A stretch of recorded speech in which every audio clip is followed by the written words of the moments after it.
on this computer. Same. Okay, I am also recording now. Great.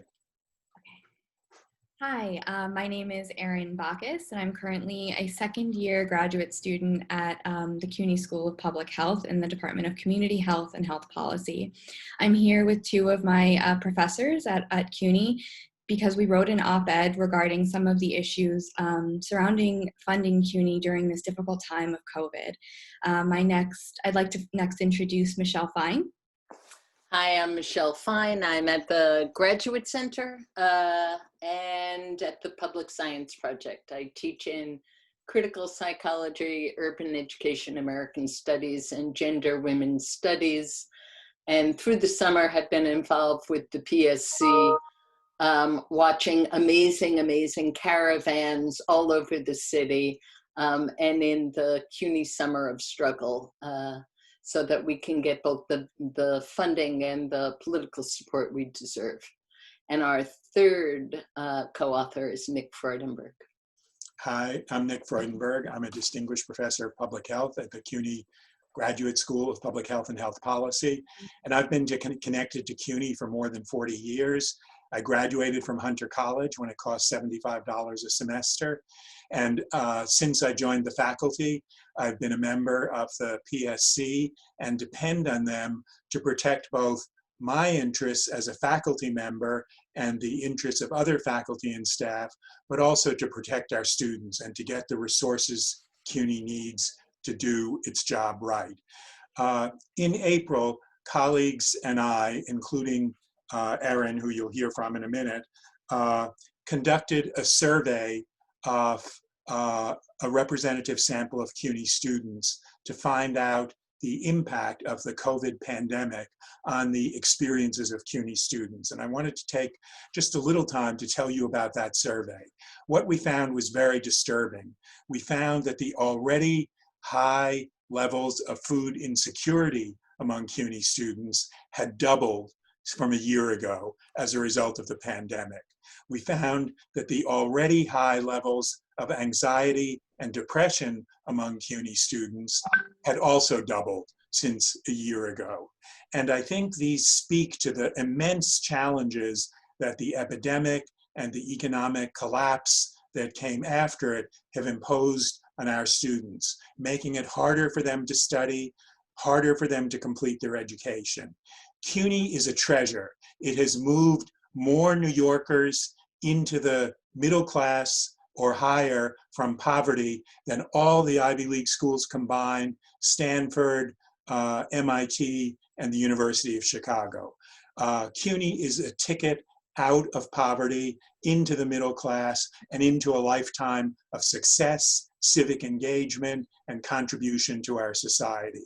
And so in this time of economic hardship and the worst health threat that our nation has seen in more than 100 years, it is incumbent upon city and state government to provide more resources to CUNY rather than less, to ensure that our faculty, and particularly our adjunct faculty and our students, have the support they need to do well in school. That's how we build New York back. That's how we restore our economy, not by making short-term, penny-wise but pound-foolish cuts in CUNY.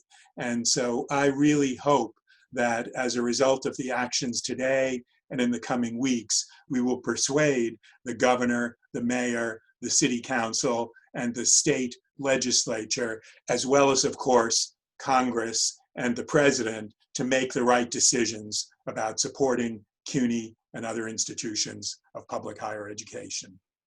Thanks.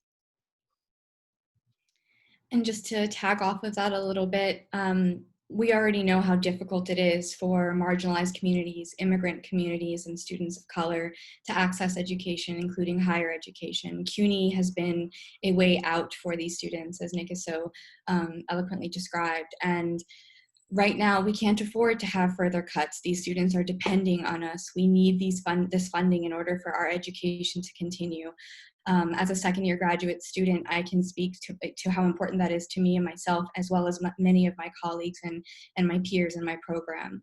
In addition to this, many graduate students like myself serve as these adjunct faculties. We're often highly educated, but many are low paid and part-time faculty, and they depend heavily on this income in order to support their livelihood, in order to continue their education, in order to graduate from these programs and contribute to the world and to our local society, as well as our state economics. And right now, in addition to COVID and all of the other issues, the complex issues that have arisen in recent months, CUNY and CUNY students really heavily depend on funding in order to make progressive contributions to our economy, and to make sure that when we graduate, we can continue to support our communities, local and nationwide. Thank you. So again, I'm Michelle Fine, and I think the piece I want to add here is the combination of COVID, the racial uprisings, the radically exciting solidarities and protests on the streets have made visible the deep, deep inequities in our city, in our state, and in our nation, and has made obvious how important CUNY is as an intellectual and ethical, cultural lifeline in New York City. I teach doctoral students. My students teach community college and four-year students. They were online all summer, taking care of intellectual needs, emotional needs, cultural needs, helping students figure out how to find shelter, how to find food banks, how to engage in mutual aid in their communities, how to deal with their depression.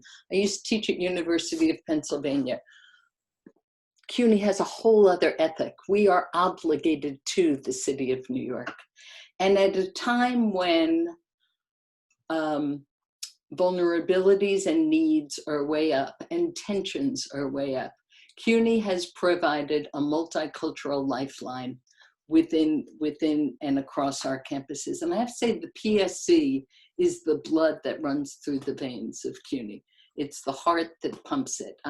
Watching the caravans through the 5 boroughs was incredible. PSC is unlike any other union insofar as we are a solidarity union.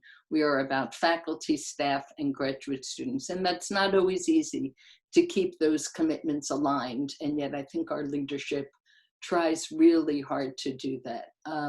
We're a union that takes racial justice seriously. Again, there's been a long history of labor justice and racial justice, in fact, being at odds. But at CUNY, we have tried to really make those deeply compatible mobilizations.